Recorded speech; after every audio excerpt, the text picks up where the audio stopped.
Hey everybody, it's Stefan the Old World Gamer along with Scott Devin Kane, and welcome to the podcast, which is so far unnamed, but we're pretty much just going to be going through some gaming news, and then we're probably going to get into like a main topic or topics depending on how much time we want to go.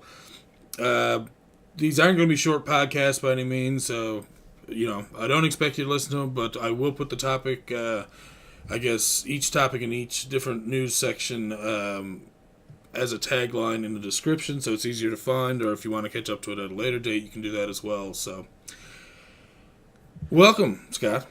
Yeah, good to be here. So, I guess I'll start off with a little bit of news that really hits home for me. One of my favorite games of all time is Castlevania Symphony of the Night.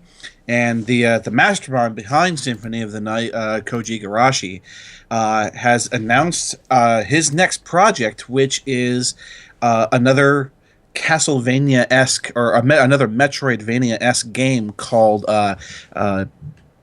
Bloodstained Ritual of the Night. Thank you, Bloodstained Ritual of the Night. Mm-hmm. And for as little as I've seen of the game so far, because the Kickstarter at this point is less than, I think, 3 days old, it's already made it past 1,800,000. And he was only going for 500,000 originally. He was going for 500,000. And he's almost got 2 million. Okay, right now the Kickstarter is 1.8. I'm gonna say it's at 1.8 million of a 500,000 goal, and there's still 30 days left of this Kickstarter at the time of this recording. Yep. And just looking at the couple half of the game so far, oh my god, this look brilliant. It just looks so good. And if this is going to be anything like Symphony of the Night, oh man, this game is going to be absolutely beautiful. Yeah. I mean, for just like the character port we have so far of just Miriam, Gabelle, and Johannes, Miriam looks like she's an absolutely gorgeous protagonist, and just everything just looks so good. And like the character design behind Miriam is apparently she was like cursed by some dude, and her skin is very slowly crystallizing and whatnot. And I don't know if this has anything to do with the game or whatever, but she just looks amazingly good. And Indeed. Just everything about it so far just looks absolutely great. And not only that, the concept art looks like they use a lot of really nice lighting and shading in that as well. I know, it just looks just absolutely beautiful. So I can't even really compare it to anything. Like, this is actually making Castlevania or Symphony of the Night look like a child's play game. Like, this just making this look so good. I cannot wait for this game, and I think it's like 2017 it's going to be till we get it. But just for the few screenshots that we have so far, it looks absolutely beautiful. If you haven't already done so, I'm sure we're going to link the Kickstarter page in the links below, and just go and take a look because it's just brilliant. Now, I think that even though it's the estimated delivery is 2017, that was the delivery with the 500,000 goal in mind. So if you keep that in mind, he can actually hire 3 times the amount of people at least with the money that he's getting. Right. So that means that delivery time of 2 years could be cut in half or even quicker, depending. Not only that, but I mean, even if he doesn't triple the manpower, obviously, they can spend money on better equipment, better processes, so that the quality, and it just keeps going up there.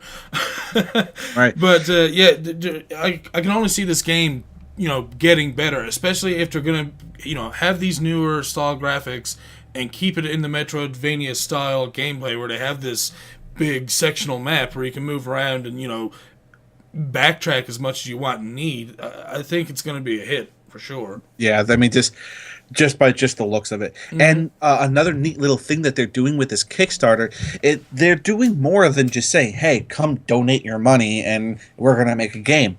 They have these stretch goals also where doing things through social media or doing things through like fan art or cosplay or stuff like that are going to change what you get through the stretch goals. So like they have like Kickstarter backers, retweets, YouTube subscribers, fan art, photography, artwork, and things are going to change with what you get from your pledges and what's going to be coming through the stretch goals. The more people do for the game, so it's like saying, okay, well, we're going to get 100,000 kickbackers. Now new things are going to happen. So it's going to be like, hey, they're looking for 20,000 likes on Facebook. They're looking at art. They're looking for like vines and thing like that. And they're going to change what you get through the stretch goals by just doing things for the game outside of just donating for the game, which I think other people who are looking to use Kickstarter as, you know, a way to boost their game, you know, just to get the help to make their games, they should take this Kickstarter as an example of what to do. Not just say, hey, click this button or click this button, donate your money, and then just wait for something to happen. You know, you need to just go through the process of really saying you want this game by doing this and this and this. I think it's a great idea. And if you look at some of the different backer, what they give back to to people who back them on certain goals and certain pledges, some of it's really crazy. Like this one here, I know it's pretty high, but at the $3,000 tier, and they have 3 backers for this, they'll turn your pet or any animal of your choice into an in-game enemy. I know. And then there's another one where you get like a Bloodstained theme glass panel that you can hang up. Like, that's pretty nice. Like, I know it's a lot of money for some of these, but I mean, what you're getting, and not only that, but it includes all the tiers before it. So I mean, some of the stuff that you're getting is ridiculous. Yeah, I mean, just like the $30 is like that part where it's like, hey, you're gonna get a digital copy of the game. Okay, that's cool. Like $28 is there. You know, this is what we're gonna sell the game for, or whatever. You pledge for $28, you're gonna get the game. But like $60 is a special edition, and you get like this neat physical copy. It looks like a grimoire or something like that. And then just some of the other stuff was like, I want to say that there was one of the whoa. One of the things was like one of the donation things was they'll make a digital picture of you and hang it somewhere in the game. Yep. It's like, really? That's awesome. I mean, it's still, you know, one of those higher donation goals, but at the same time, I mean, that's awesome. Well, I mean, the highest goal that you can pledge is 10,000.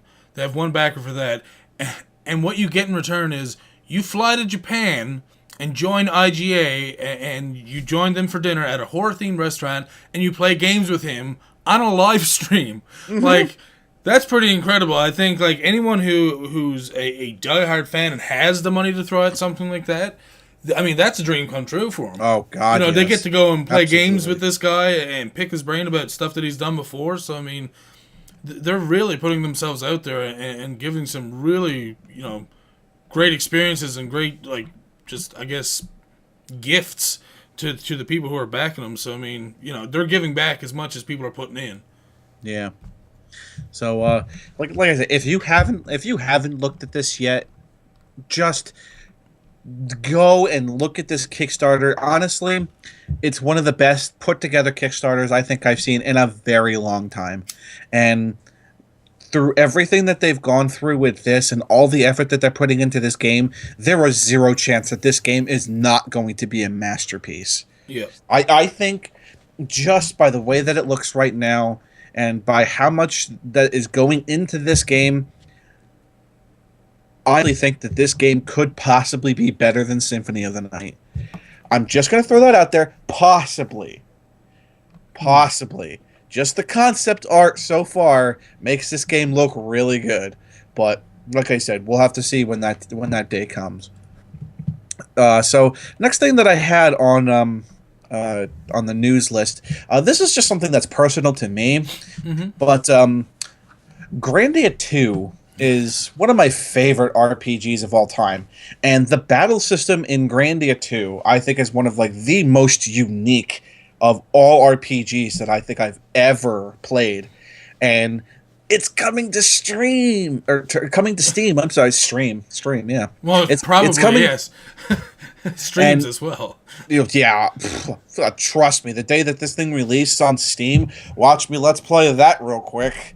And by real quick, I mean nope, because the story is long, the story is good, and the voice acting in it's actually not bad. You know, it's JRPG, so they've got their corny moments to the game and whatnot. But honestly, the combat is what makes this game so good. If you haven't played a Grandia game, play a Grandia game, and just Grandia 2, one of my favorite RPGs of all time. The story's great, characters are great, and it's for what I understand, it's going to be getting an HD visual upgrade. So nice. It was already like a decent looking game. It was for the Dreamcast to start with, so you know the graphics weren't horrible, but you know we're talking about Nintendo 64-ish type graphics or whatnot. But you know it was Dreamcast, so they were still blocky. But Dreamcast, it should have been more along the lines of almost GameCube, really, because wasn't that a 128-bit system? I don't know, might have been, but I mean the Grandia itself was a blocky thing.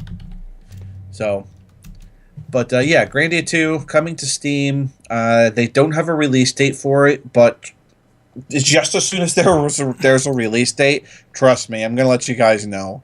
Oh yeah, because I'm gonna be super excited for that. I'll probably end up downloading it because I've never played a Grandia game, but I've always heard that they were supposed to be really good games. I mean, for what it's worth, sometimes like their dialogue can be a little cheesy, but the games themselves are super good. And if you haven't played one, go try it.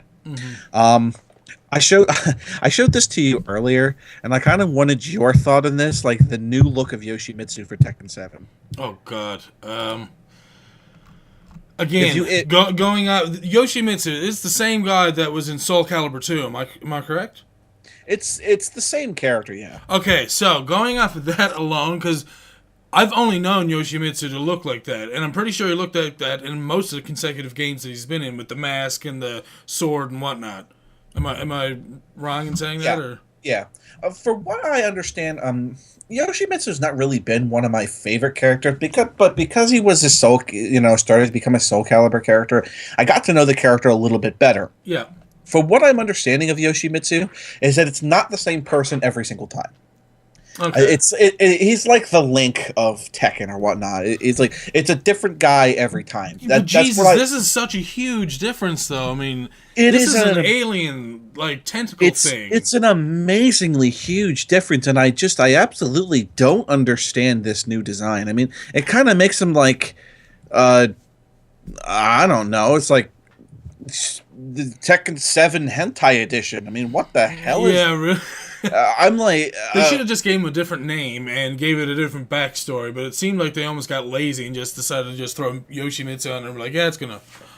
Yeah, I'm not really sure. That we'll have a link below. If you haven't seen this new look for Yoshimitsu, let us know what you think about it. Yeah, I don't get it. Maybe there's something to this new Yoshimitsu. It's like, I don't know, into internet porn, and he got dumped into Toxic Barrel, and his final thought was hentai, and I don't know, it's really weird looking. Yoshimitsu, I have no idea. So YouTube has released their 10 biggest Let's Player games, and this will come, right down to heart for you that they have released Minecraft as their #1 game. Indeed. And I wish it's because they have such a huge fan base of younger children that can go and grab their laptop, and once you turn on the laptop, boom, you have a microphone, you have a webcam, you have a way of recording everything, because it's all built in there. So, I mean, streaming it is simple, because streaming is basically, I'm going to reflect what I'm watching in this window, I have a webcam, I have my microphone, boom, you're good to go. And so it's so easy for people to just jump in on it. And not only that, but there's so many people at the high end of YouTube that are Minecrafters that a lot of people jump in there thinking like, okay, well, I'll just play Minecraft and it's going to be easy. It's like, no, I've been at it for almost, 2 years or something now, and I've only got like a little over 200 subscribers. It's not that easy. You have to make, you have to think along the lines of, what does the younger viewer want to watch?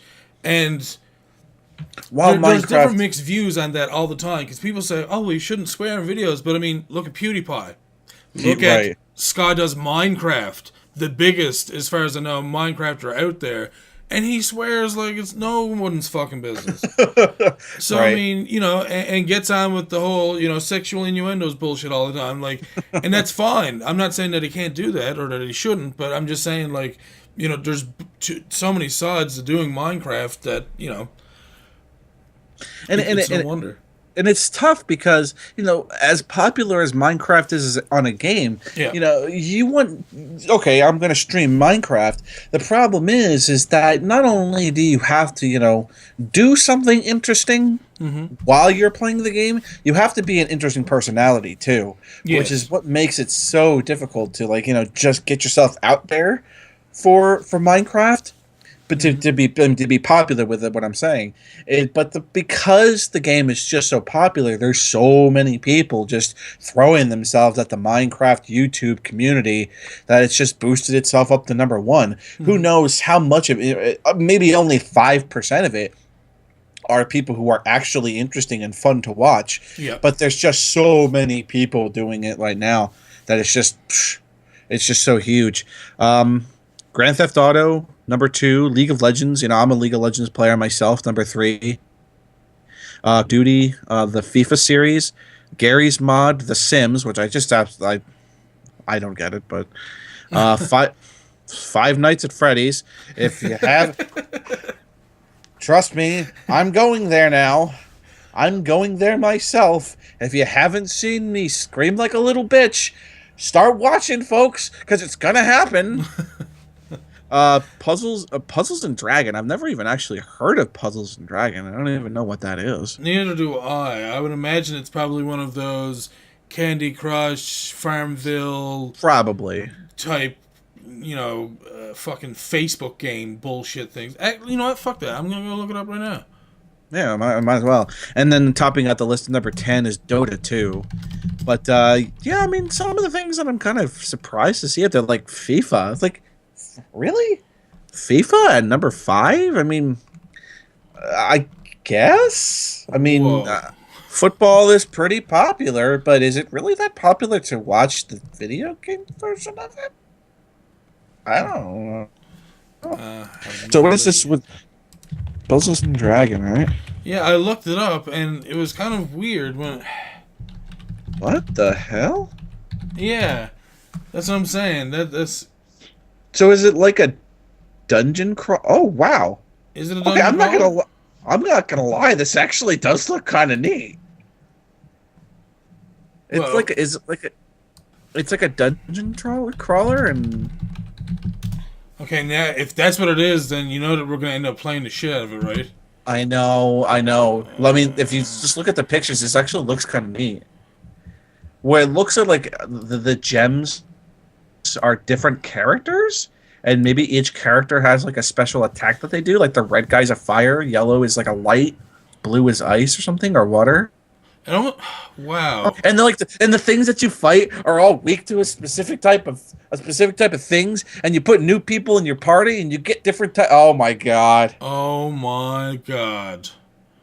You know that people are like hardcore and, oh no, I gotta stop watching this right now. Yeah, okay. I'm done. Okay. Okay. Last subject, and which I think, or last subject for the news for me, and what I think is the most interesting thing that I found in the last week of gaming, is that Nintendo has said that the Nintendo World Championships is returning. I'm so excited. At the same time, I'm kind of wary Because wait, are you gonna do like, hey, let's play some Nintendo, some Super Nintendo, some N64, GameCube game? Are you gonna be like, oh, let's play Mario Kart and let's see what else is fucking Smash Bros. And just play the only popular games? Because if it's only that shit, I want nothing to do with World Championships.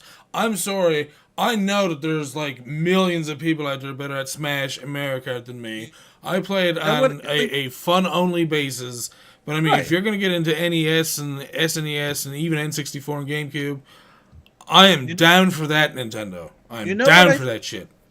You know what I honestly think they should do? They have not released, what they're going to be playing or where they're going to be playing it. They said the finals are going to be June 14th in like San Diego or something like that, or Los Angeles or something along those lines. Yeah. But they haven't said anything. They said the qualification competitions start on May 31st or something like that. They should not tell us what games we're playing until we sit down to play. Yep, I agree. 100%. Nothing. When it comes time, okay, everybody show up here, sit down, and it's time to play X game. Now we're going to play X game. Now, I'd be fine if they said, if they said we're going to play something on the NES, and then we're going to play 2 games in the SNES, I'd be fine with that. That'd be fine. That'd be perfect. Be like, go through Nintendo's history. Like, play 1 game on Nintendo, play 1 game on Super Nintendo, play an N64 game, play a GameCube game. I mean, play a Virtual Boy game for fuck's sake. I mean, play them all. Go through the entirety of Nintendo history and just be like, Game hey, Boy that they put out. Right, yeah. I mean, that's a lot of freaking games. Yeah, I know. That'd be a lot of Game Boys. They're probably going to take iconic games, Yes, like Tetris. Kind of disappointing thing because, with the championship, yes, there's still hundreds of people that just play Super Mario World every day. So, I mean, they're obviously going to have an advantage of people who don't. See, I mean, the difference between the Nintendo World Championships now and Nintendo World Championships then is that, 20 years ago, or 25 years ago, I'm sorry, video games weren't that huge as they are now. They're not like this multi-billion-dollar industry that, you can go onto Twitch and watch people play video games for every second of your day. You can watch a different game every 15 minutes for the rest of your life. It just wasn't that sort of thing. So having, some guy play Tetris or come in and play Tetris, which is only at this point maybe 3 or 4 years old, there aren't going to be experts like there are now. I could point you at a Tetris movie on YouTube right now and watch this guy play one-handed. Well, and he's playing like the Grandmaster 3. Well, let me These ask guys you, are just absolutely ridiculous. When you were growing up in the NES days, when Tetris was more an NES thing than it was, I guess, the arcade thing. At least it was for me. Did you even know about a fucking T-spin? Absolutely not. I never thought about spinning that fucking thing back and forth a billion times to do this special spin thing. And then I went and played Tetris Friends one day, and I was like, oh, well, I'm great at Tetris. Look at me. Mm-hmm. And then I got to a level where these people who knew how to do these T-spins came in. And then I was slaughtered every single match, and then I never played again. But I might have been involved in that. I might have been involved with that. Wait, you were involved with that too. Tetris Friends isn't in my bookmarks. I don't know what you're talking about. So I don't know what you're talking about. But I think that's what I'm boiling down to, is that the level of play of players at this point is on such a higher level than the players were then. Yeah. I mean, look at like the high scores of Nintendo World Champions, like the guy who won the whole thing. Yeah. You could probably find, he was like the best player in the entire world at the time. You could probably go onto YouTube and be like, hey guys, I'm blah, blah, blah. Let's do Nintendo World Championships. Let's try to beat the high score of the guy who did this. And you could probably find 1,000 people who could do better than that now. Mm-hmm. Easily. Yep. Because people know how all the little quirks in those games. Right. There's a reason why you can finish, what is it? Isn't there ways you can finish Ocarina of Time in like Mario 64 in like 10 minutes a piece or something? Oh yeah. Like, there's so many glitches and crap like that just people they spend their every day looking for these glitches. Oh, I beat Ocarina of Time in 6 minutes. Blah blah blah. Okay, well, that's not what the game was for, but okay, sure. You just skipped the entire story. Way to spend $70 in a game. Right. But yeah, Nintendo World Championships. They have given us information other than just a training montage of freaking doing stuff with a super scope. Just go watch it yourself. But yeah, that's my version of the news. On to you there, Stefan. What interesting things do we have to talk about? Well, first thing I got to push in there that I've seen while looking through some of these web pages we were on was that apparently Marilyn Manson is releasing a new album on old PlayStation discs. Okay, all right. This reminds me. I'm gonna go right back to Symphony of the Night. Mm-hmm. Okay. Symphony of the Night, of course, was a PS1 game, and it was on the PlayStation Black Disc. Okay. Yeah. You put this thing into the CD player, and you turn it on, and track 1 does nothing. So you're like, okay, whatever. Let's see what else is on there. And you go to track 2, and the voice actor of Alucard, whose name is like just completely slipping my mind right now, like, damn, I'm not gonna remember his name, but he's like, as you can see, this is a PlayStation Black Disc. Cut number 1 contains computer data, so don't play it. But you probably won't listen to me anyway, will you? And then it does a music CD, and it does like a music track. I mean, when I was like first into PlayStation, I was like, these Black Discs don't do anything. You can't do nothing with these things. And then I'm like, wait, Symphony of the Night has music on it. I wonder how many other games have music on it. And then you start sticking all your PlayStation games into your freaking CD player. And like, wait, the next Tetris can just be played like a CD. All of the music on the next Tetris is just on the disc. Now, something that he's actually doing that's pretty cool, though, is that the discs themselves appear pure black. But when you put them into your CD player and actually play them, the side on top will turn white during playback. And the whole point of it's to, apparently, what they're saying here is it reflects his transition that he went through in his life, I suppose. So, huh? Yeah, I don't know. It's gonna turn. So wait, does he expect us to be like listening to the CD with Walkmans or something, and we're gonna be able to see that? Well, no, I guess. Now, what? My question is, if you go and play like one track and you take it out, will only part of the CD be white? Right? Or like, do you have to play through the whole thing so that the whole thing turns white? And then, the underside's still going to be black, but the top part will be white. Okay, hold on. The CD is actually going to physically stay white? Yeah, apparently. Oh. Okay, that's a little different. Yeah. That's interesting.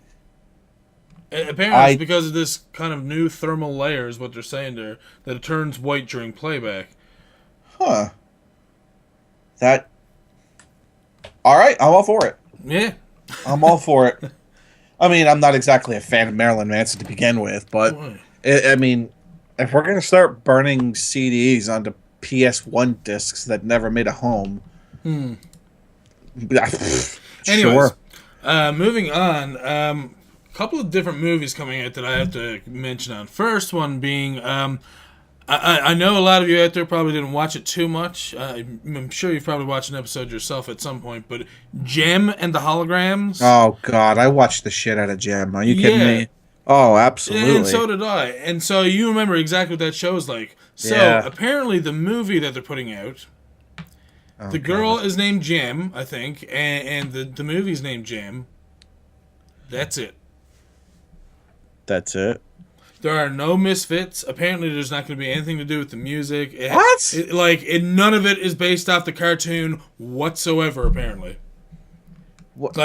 Fans everywhere are pissed off beyond belief. How can you have Jem and not have the misfits? That was like 95% of everything. It's like watching Transformers and having no Decepticons. And then just saying, well, look at them. They're building cities. Yay. I'm not for. I mean, What? Yeah, it doesn't make sense. I know. So what is it going to be? Just like a one-person Sailor Moon or something? Is that all this is going to be? Or is this just going to be like I can't, I'm confused. How? Apparently, she's just going to be a rock star named Jem, and that's it. That's all I have to say about it. Kind of. So wait, it's just going to be like a 2-hour-long music video? I guess I have no idea. Okay, here it is on IMDb. Music executive Jerrica Benton lives a secret, adventurous life as a glamorous rock star named Jem. Right. That's it. That's it. Yep. That. Yeah, it's not good. And I mean, let me try to remember. I mean, didn't like the earrings give her like some sort of like superpowers or something? Like nothing like super like. She went from was it Jerrica to Jem or something? Yeah, I mean, but I thought that they did something for her. I mean, I'm sure it was more than just becoming Jem. I think there was something else to it too. But yeah, it's been 20 years Indeed. plus since the cartoons have been around, so my memory of it's super vague. But still, I mean, it's not vague enough to not remember the Misfits. I mean, for God's sakes, I mean, I like some of their music videos more than I liked hers. Yeah, I mean, hell, I mean, some of them were actually pretty good. Yeah, I know. I used to watch the shit out of it too. I don't get it. I don't get it. So, the next movie that we're going to be talking about is the Ratchet and Clank movie, which is going to be animated, obviously, so they were smart in doing that. I'm glad it's not a live action thing. That would be right weird. Or, they would just have called it Guardians of the Galaxy. And just yeah, really. Though. Same goddamn thing. It's just Rocket Raccoon in a different form. But, they announced all the different voice actors that's going to be in it, and apparently it's going to be pretty good. Yeah. Like Sylvester Stallone, Rosario, god damn her name, Rosario Dawson, John Goodman, Paul Giamatti, Bella Thorne. So they have a lot of different people in there. Oh man. I don't know about Sylvester Stallone. That's the only one that kind of bugs me. This is what I'm laughing about because you know where he's gonna go. Well, I'm hoping that maybe they give him a standard enough because I'm not really familiar with Ratchet and Clank myself, but oh man.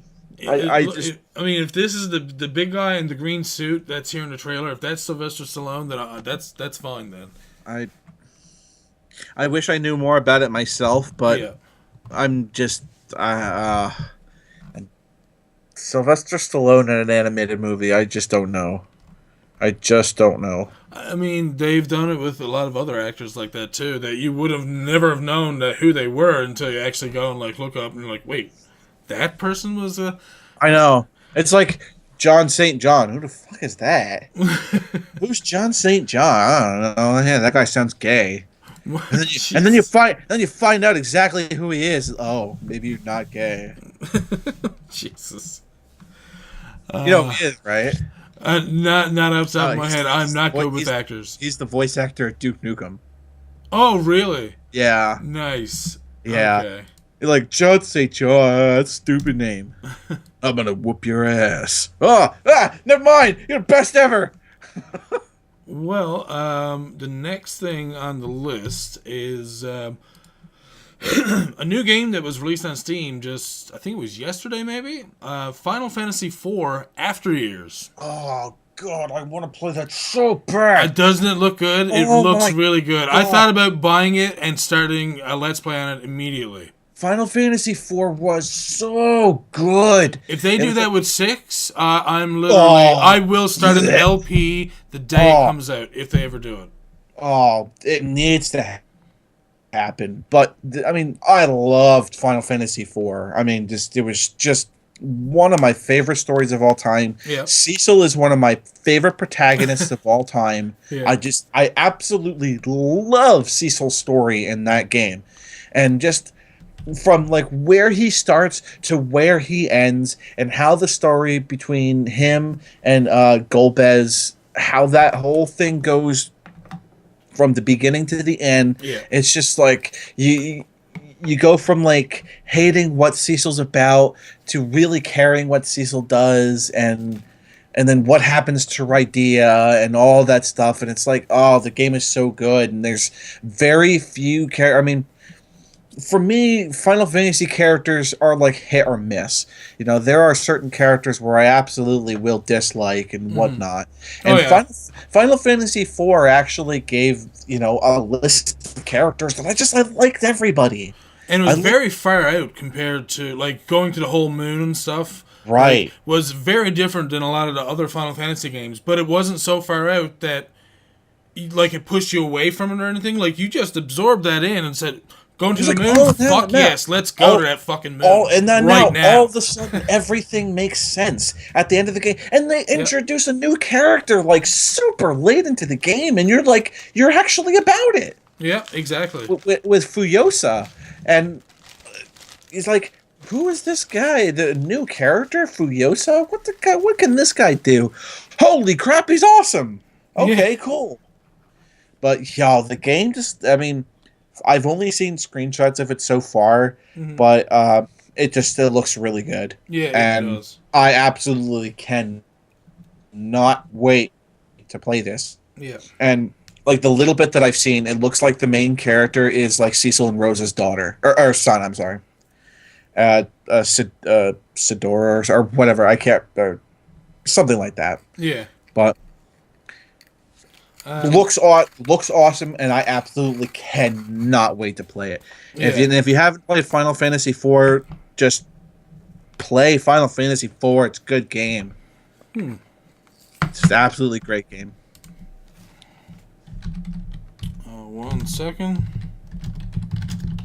There we go. Okay, so the next... I only have 2 more topics before we go into our news topics, before we go into our main topics there. The next one is... I don't know if you've seen it yet or not, Scott, but the new game that they're putting out with Yoshi, Yoshi's Woolly World. Oh my god, that game looks so fun. It's way too cute, dude. It looks so fun. I mean, I wasn't a real big fan of Kirby's Epic Yarn. Yeah. But like this Woolly World for Yoshi, looks so good. Now it looks like they take a lot of the traits from Epic Yarn, like when you turn into certain objects and vehicles and stuff. Yeah. But what I've also seen is that it seems it's very similar to the Yoshi's Island for the SNES, in that when you eat the enemies, you poop out yarn, and you can throw yarn now at what instead of throwing eggs. That looks so awesome. Which, if you think about it, is probably a lot better than throwing your unborn children, and it makes a lot more sense. So maybe that's the direction they were going for in that. Go fetus bombs! Go fetus bombs! If you haven't seen it, Yoshi is basically a knitted version of Yoshi, a 3D knitted Yoshi, but it's on a 2D platforming type, game. So it looks adorable as hell. And not only that, but they're also releasing a new amiibo set that's going to be released with the game with a green, blue, and pink knitted Yoshi to be used in game as well. Oh, I haven't seen that. Yeah, so that they're going to have some new amiibos, which means me being a collector of amiibos, because I went retarded with that, I'll be grabbing those. And which actually goes into another topic that I actually kind of forgot about. Nintendo said that they're going to be bringing back some of the amiibos that they ran out of, which means they could be bringing back like the Villager, or they could be bringing back like Captain Falcon, like some of the rare ones. Which for someone like me who thought that they weren't going to put them out, and that if I don't get them now, then I'm probably going to have to pay $200 for them later. I went and paid so many X amount of dollars for these. So I'm kind of pissed off a little bit, but at the same time I'm kind of happy because then I have a chance of getting some of the other ones, and then the market value of them won't go too sky high again. Like, people went kind of crazy with that stuff. Trust me, I know. Yeah. I mean, I missed out on the Wave 1s, and unfortunately, like the only amiibo that I was actually like super wanting to get was Little Mac. Oh, I got him. And he's just impossible to find now. Oh, you want a little mech? Go onto eBay and pay $70 fucking for him at this point. Yep. It's just so ridiculous. Sometimes more. I can show you a site as well. I got it through Twitter. It's more or less... I can't remember the handle. I will put it in the description and in the video as well. But it's more or less... They have updates on Twitter telling you all the time if a new amiibo's back on a market anywhere, like if it's in the UK and you can order one through a website, whether you're in North America or not, or in the UK or not, that sort of thing. There's always constant updates by this one particular person, and that's a great way of finding a lot of these amiibos if you're looking for them at a good price and not an inflated, ridiculous price. Yeah. And I don't know if you saw, but Wave 5 of the amiibos are right now. It's just Dark Pit and Palutena. Mm-hmm. Wave 6 is going to be including Bowser Jr., Doc, Nice. Pikmin and Olimar, Ganondorf, and Zero Suit Samus. And the Zero Suit Samus, of like what if I'm looking at the right amiibo, she looks really good. Which means, boys, you can be beating your meat to that amiibo all day long. Get your pre-sales now. And the Ganondorf figure looks epic. Yeah, I kind of figured it would. They have to do a lot of good design on that, though. Cannot wait for those. I mean, I already picked up the Samus one. I mean, for anybody who knows me, they know that Samus is my favorite Nintendo character, like by leaps and bounds. Okay. I mean, go to my channel. I'm doing Metroid Monday at this point. I'm playing through every Metroid game ever. So it's almost disappointing that they couldn't get a Castlevania character onto Smash Brothers. Well, problem with that is that they've already done Konami. So yeah, that's true with the whole Snake thing. Yeah, so unfortunately, if they were going to go to another, third party, they would be doing other, like they did with Namco. Yeah. Because we have Pac-Man and whatever. I wonder who they would do next. Like, what are their options? I'm trying to think. Oh, they did, Capcom too, because they did Mega Man. Ooh, perhaps they could do Rare. That would be nice.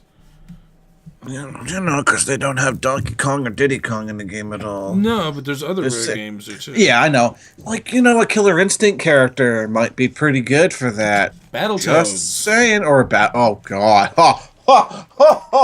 Could you imagine the exaggerated smashes that they would have?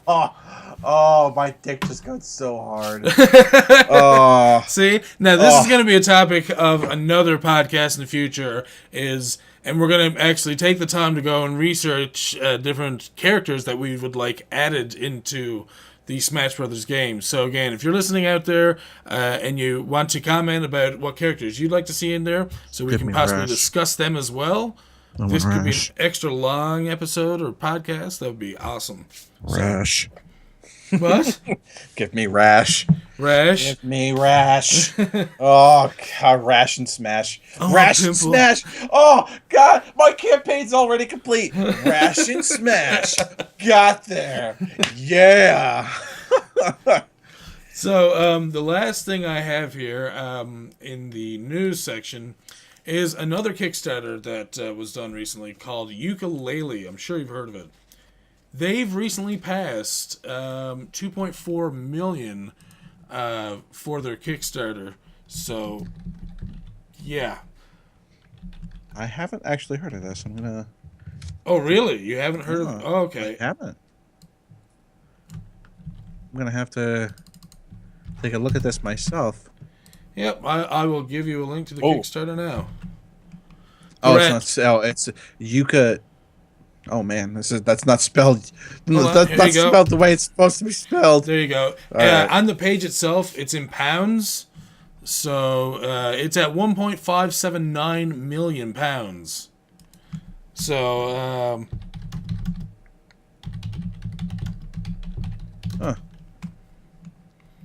Okay, Yooka-Laylee. Okay, there we go. Holy crap! 2.5 million. Yep. Okay. The creative talent behind Banjo-Kazooie and Donkey Kong Country. Oh man. Oh my. Oh my. Yeah, I know. That's what I'm saying. That means in Canadian dollars, that's almost $3 million that they're at right now. Holy crap. Are you serious? Now, they were originally only looking for £175,000 for their goal. They have 579,000. So they've broke past their goal like ages. Converted over to the US. They only wanted 270,000 and they're at 2.5 million. Mm-hmm. And not to mention they still have 33 days left to this Kickstarter. Yeah. So you're looking at a really, really awesome game potentially being made. So that's 2 Kickstarter campaigns that we're after bringing up now that have very, very big games in the making. Just the thought of like the child of Banjo-Kazooie and Donkey Kong Country. Holy crap! Now, that's just forget it. I don't suppose I would be now. Something that I guess not a lot of people know is I'm a big fan of Nintendo music specifically, but game music, and I don't talk about it too much, but one of my favorite composers was originally with Rare and worked on a lot of the music for Banjo-Kazooie and all the Donkey Kong Country games, David Wise. And he's since been out of the industry, the video game industry, for the past few years. And I just found out the Dream soundtracks by David Wise and Grant Kirkhope. I'm having this game. I'm buying it. Just Grant Kirkhope, huh? That's it? Are you kidding? Yep. That's disgusting. What? Oh, that's gonna be so good. Oh, okay. Man. First, I thought you didn't like him or something. No. Like, wait, what? That's gonna be like there needs to be a level past epic. Now, because I don't think that there is a level past epic, but we're gonna find it, I'm sure. David Wise made all of his music originally on the NES using code. He didn't use a keyboard or anything. He just went with whatever sounded right in an 8-bit code and said, "Okay, we'll do this," and that's how he made all of his music, which I thought was pretty impressive. So having both of them combined on one soundtrack, this is going to be crazy. And I don't know if you saw, like, they added a new stretch goal that if they get to 2 million, if they get to 2 million pounds, they're going to include all the DLC for this game for free. Oh wow! Wow. But, I mean, you were like David Wise, and I'm like, okay, that's already going to be like really good, and then you just go Grant Kirkhope. Okay, sure. Yep. Yeah. All right. We don't have. This is another game that you absolutely don't have to worry about it being good. Yeah, really. Because it's not going to be good. It's just going to be like 110 out of 100. Yeah, I'm pretty excited about this right now. It just, I mean, for like the little bit of the game that I see, it looks visually like absolutely impressive, and they're talking about like. What they've shown us so far is what they've done in only 3 months. Yeah. And it already looks beautiful. It does. It really does look nice. So, okay. So they get all this money and they get some time to actually put into the game. It's going to be just ridiculous. Now, you know full well that there's going to be a lot of people who are going to review this game and they're going to base it off of Banjo-Kazooie. Just from the look of the game of... one creature being carried around by another flying creature kind of thing. Sure. But I think this game should be taken and looked at as if it's just one original thing and just play it as it is and just enjoy it as a masterpiece because I think that's what's going to happen. I can't see this being a bad game. I really can't. I can't either. I can't even think of this game like just... And they're going to put it across all platforms. I can't even. I'm out of words. I'm out of words. They have it for Windows, they have it for Mac, they have it for Linux, Xbox One, PS4, Wii U. It's coming out for everything. Well, I just ripped out my headphones. I got so excited I ripped out my headphones. Excuse me. So, that's the last gaming news that I have. So the main topic of the podcast is, I guess, the gaming community as a whole. And the first topic on that I'm going to bring up is the whole partnerships and networks. And I'd like to hear what you have to say about it, because I know that you're not partnered, but how do you view networks and partnerships? Good and bad things. I want to say, if you want to get yourself into like the gaming world that YouTube actually puts, forth the effort to, advertise you or whatever, I feel that it's like a necessary evil. But at the same time, I've heard nothing but negativity about it. Which, I mean, to me, it's like, what I do for fun. Mm-hmm. I'm not looking to have 1 billion subscribers. If I get 20 views on a video within a week, I'm happy. That means 20 people have bothered to come by to watch my stuff. Mm-hmm. And if I ever get myself to the point where I have 500, 1,000 subscribers, then maybe I might consider it then. But, I wish I had a little bit more input for it because, I am a smaller Let's Player. Mm-hmm. But at the same time, I guess it's a necessary evil to be able to get your work out there and actually be, I don't want to say appreciated for the work that you do, but at the same time, it's, I don't know. Yeah, I know what you mean. I feel that,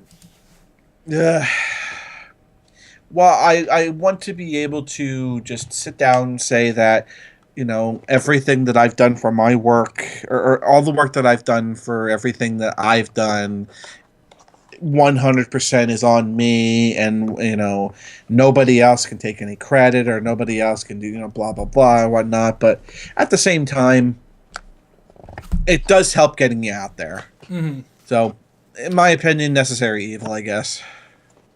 Well, I've recently obviously come out of being partnered myself, and yes, there can be good things, but I think that a lot of these networks and partnerships need to have a higher subscriber amount for people, for it to work, for one thing, and Right. and so that you're not getting people's hopes up, more or less. Because I don't know about you, but I've heard from a lot of people that if you go and probably check your messages now on YouTube, like go into the video manager thing and go to community, go to your messages, you probably have a couple of spam messages there asking you to join this network or partnership, and they'll give you this big spew about all this stuff that they'll give you and help you with and stuff. And, Right. and it seems like, and I'm not trying to belittle your channel because of size or anything. That Right. has nothing to do with that. I'm just saying, like, why are you bothering people? Like, Right. You're basically just saying we want to slap ads on there so we can just get the ad revenue from whatever, extra views we can get. Because, I mean, if they can get, 1,000 channels with 100 subscribers, I mean, that's 100,000 extra views. That's extra ad revenue every month for them. But you probably won't see much of that.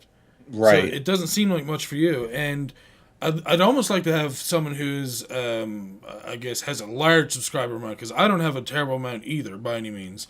But I mean, like someone with like thousands and thousands, and get their perspective, because I'm sure they have bad things to say about some of these places as well.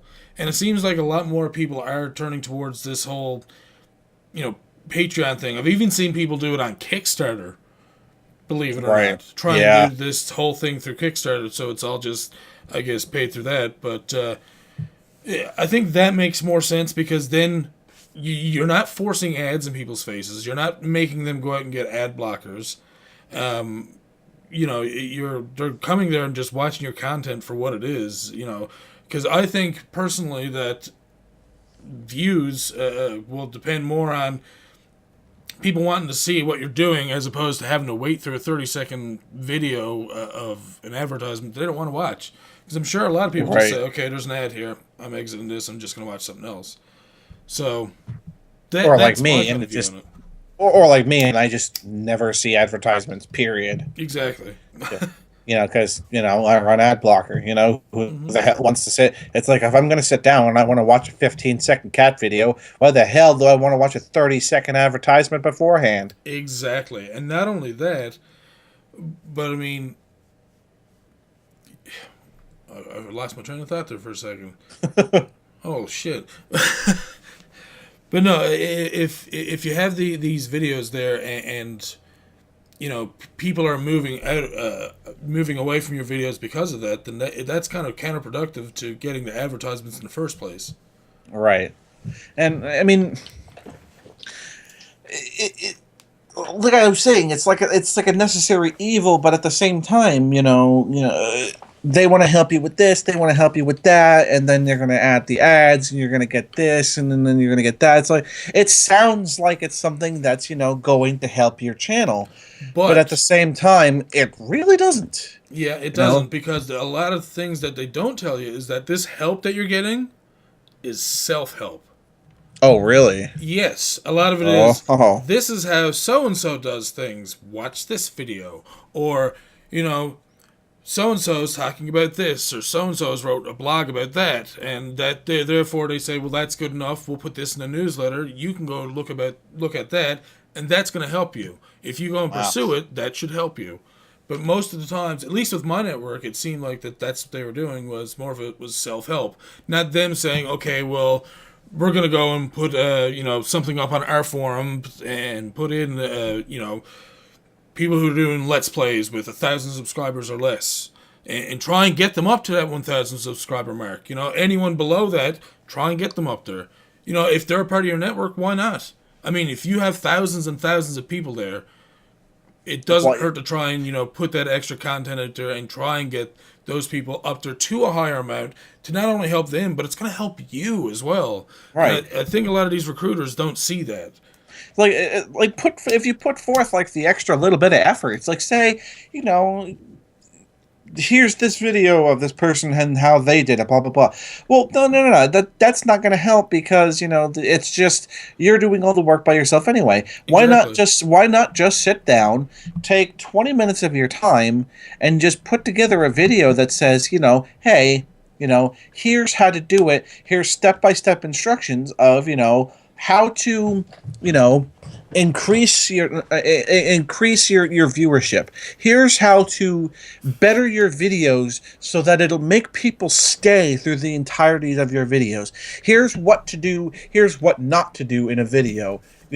Instead of just saying, oh, here's section A, read section A, you'll get better. No, here's an actual way to just make, instead of making this video, 15 minutes of you playing a game and nothing else happens. Mm-hmm. Here's how to add a little bit of editing, or here's some things that you should be doing. Here's how to make color boxing look more appealing to people. Right, stuff like that. Instead of just saying, click this link and your videos will be better and you'll get more views, because that's not going to help anybody.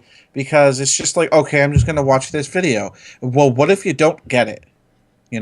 What if the video that you click on isn't entirely helpful, or it explains it in a way that you don't understand? Because ways that people explain stuff is not always the same. Some people work better with visuals, some people work better with writing stuff. It all depends on the individual person. So you have to kind of try and cater to as many people as you can. Right. So just make these videos here's how to be entertaining, while you talk, things you should say, things you shouldn't say. Here's a 30-minute video of how to use Sony Vegas. Yeah.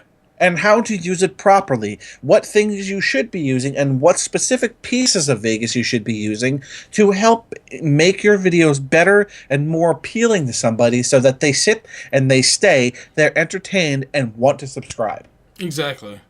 And I found that when I was partnered, it did not help at all. I was doing all the footwork, and then I was saying, well, why am I running ads on this with them when I can just, one, I can add the YouTube AdSense myself and just, market and put ads on my own videos on my own and not have to worry about it whatsoever. But then I thought, well, why even bother with ads? I'm just going to do the Patreon thing, which I'm not even going to get into that whole thing. But something I noticed, these networks and partnerships that they don't actually advertise is community. Right. They say they have a forum. They say they have this many, people as a part of their network or their partnership or whatever, but they never really use the word community much. Yeah. And it seems like that's dying out. Yeah, and I could definitely talk through experience about community. Mm-hmm. And I don't know if you were now I'm gonna brain fart on their name. Mm-hmm. I was part of a community back in the day, and I can't remember exactly what their names were. But they invited me into this thing, and I was like super excited because it's like, oh, here's like a whole big group of Let's Players who've already been there for so long, and here's a group of folks who might be able to teach me something, or I'm gonna be able to talk to these folks. It's like hey, what do you think I should do with my videos to make them better? Do you like my videos? Do you not like my videos? What can I do? And the problem with it is that it turned into a forum of here's my video, here's my video, here's my video, here's my video, and there was no discussion about anything. Because it was literally that, people wanted you to go and review their videos, but they didn't want to review yours. And that's where it started going downhill. Is that people got more and more lazy and, I'm not checking out people's videos so they don't check out mine. It's because you didn't go and check out theirs first. That's the whole point. You give feedback first, they're more than likely going to come and give you the same if you ask for it. And if you give genuine feedback, not just, I liked your videos, bro. I liked your channel. You should come and check out mine stuff. And if you like it, subscribe. No, that's... I mean, for what it's worth, I mean, hell, Stefan, you and I have known each other for 2 years, and that's how we met each other. Yeah. Because I saw one of your videos, and I, got in contact with you, and I'm like, hey, I like your stuff. This is what was cool. I liked all your stuff. And you went right back to my channel and did the same thing for me. Mm-hmm. And we've been friends for almost probably 2 years now. Yeah. And it's because we're just active on each other's videos all the time. And we're, discussing here's this, here's that, and whatnot. And we pretty much just get along. Yeah. For the most part. So, I mean, that always helps too. And it's because the two of us communicate. Mm-hmm. I think this is right there. That is the huge problem with all of it. It's just a complete lack of communication. Mm-hmm. And it's very, very, very difficult nowadays. I mean, hell, I can't even say that I'm not 100% on that because, shit happens. I get busy a lot. Mm-hmm. And everyone does, and that's understandable. Yeah. But, I do my best that, earlier in the week, we're like, hey, we're going to do this podcast. Let's, dedicate our time to, finding out what we're going to do. Mm-hmm. And we communicated with it. And here we are, this podcast, we're an hour into this. This is great because we communicated about it. We got ourselves together. And I think it's going great. Mm-hmm. I do too. And it's because there's that level of communication that I feel that groups whatever we were talking oh my god, the word communities and stuff. The community, thank you. Wow, word. that I think the YouTube and the Let's Play communities right now severely lack. Oh yeah. Well, I mean, I'm not trying to toot my own horn or anything like that, but when FOP, Fellowship of Players, or Faction of Players, whichever one you remember That was it. That was awesome. Now, before that, that's what I was trying to remember. The originator for us was actually One Up, for me at least. They were around before FOP was ever around. Faction of Players was who I was trying to remember. Oh, okay, yeah, and basically, what is it? One Up was doing these reviews, and it was Sam, this guy named Sam, and he was doing them all on his own. And it got to the point where people started to harass him because he wasn't reviewing their channel. And it just doesn't make sense. It's like, listen, this guy is going out of his way to help promote other people's channels, and you're going to harass him because he just doesn't look at yours. Then, you do realize how many people are there. You do realize the little chat that they used to have on the YouTube thing, how quick that used to scroll through. like just of people talking back and forth to each other and how much networking was going on at that point. Right. Once YouTube got rid of that, the Let's Playing community started segregating itself. Then there was, okay, and then when Sam stopped doing that as well, it was around the same time. Sam stopped, and then a couple of months later, YouTube stopped that whole, way YouTube used to look. Yeah. And then they went to different sections. Like there was faction players was probably one of the bigger ones. And again, not trying to toot my own horn because it's not even a thing anymore. Right. There was also what is it? POW. I think it was Players of Worth. I think was the name of the group. Something like that. Yeah. And there were several groups along those lines, and even when we had the whole Fellowship of Players thing, there was still a lot of negativity there. There was a group of people that were very against us for whatever reason. We still don't know to this day what happened there to make them pissed off or mad. And it's stopped since then. They don't bother us. We don't bother them, as far as I know, and that's done. But it seems the community is segregated so much now that there's not even those communities. The people that we handed Fellowship of Players over to, they stopped doing it. POW is gone.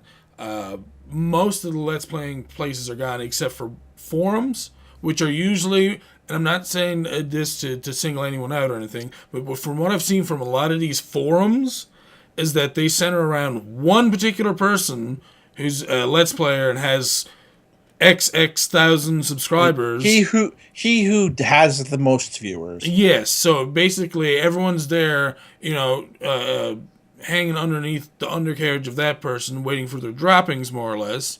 Yeah, and I'm not. That's why I'm not pointing out specific forums. It's just in some that I've seen, not all. So before anyone goes freaking out and I'm gonna tell my mom. We're not aiming you. Chill the fuck out.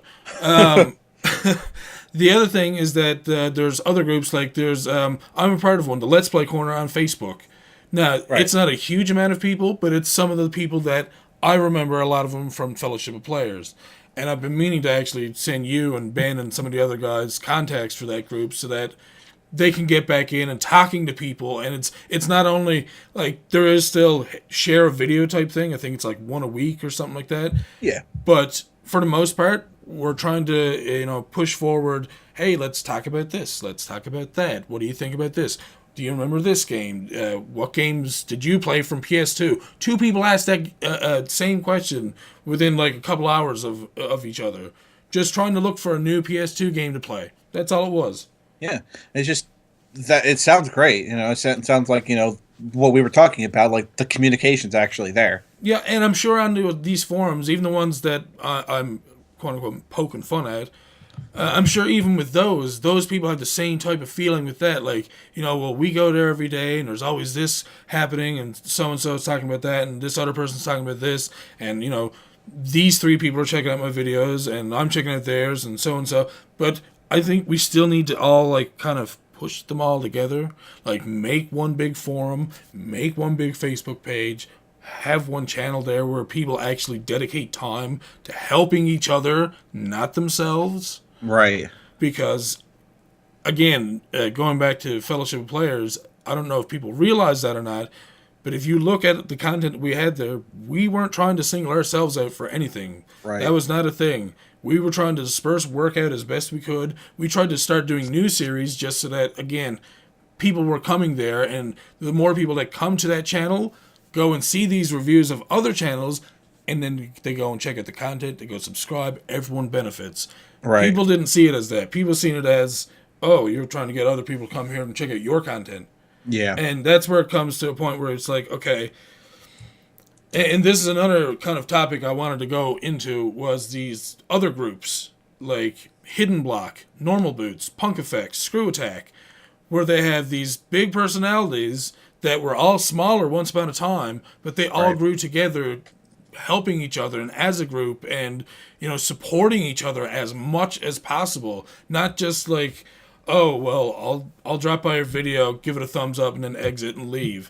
None of that bullshit. There was genuinely watching the video, giving them critical feedback, but just leaving, probably giving a critical feedback in the form of an email or a message on Skype, but then giving a more happier type of, message or whatever on the channel or on the video itself, so that you have your comment, you get your feedback, and again, everyone's giving each other support and trying to make each other's videos better as a whole.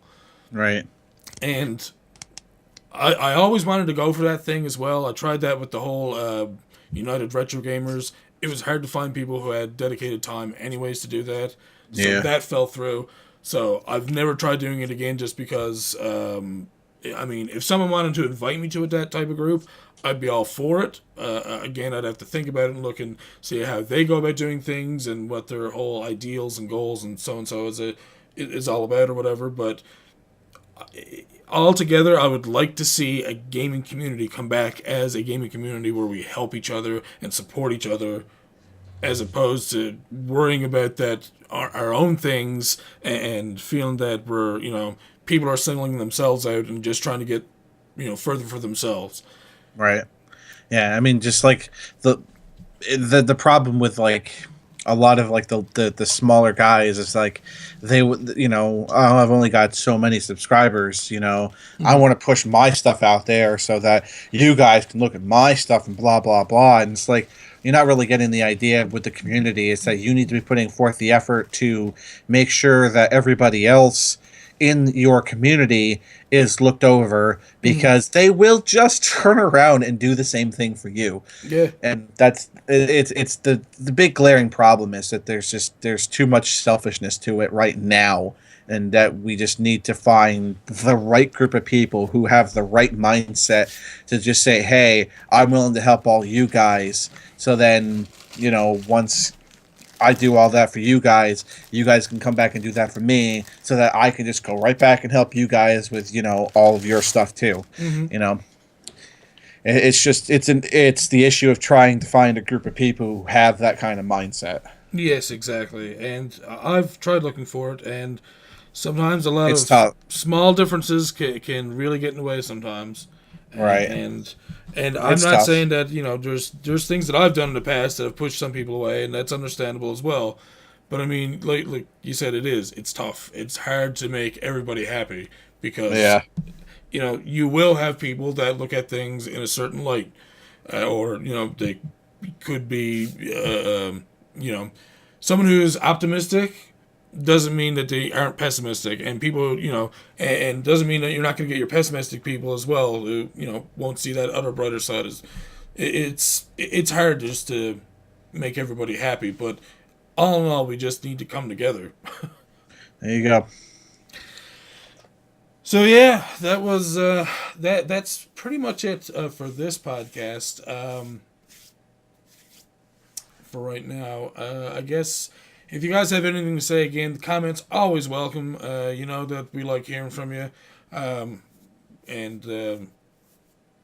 If you have any more topics, or if there's anything specifics that you want us to talk about, by all means, leave that down there below as well. All of our information will be down in the description as well. So, as always, thank you all for watching or listening, depending on what you're doing at the moment.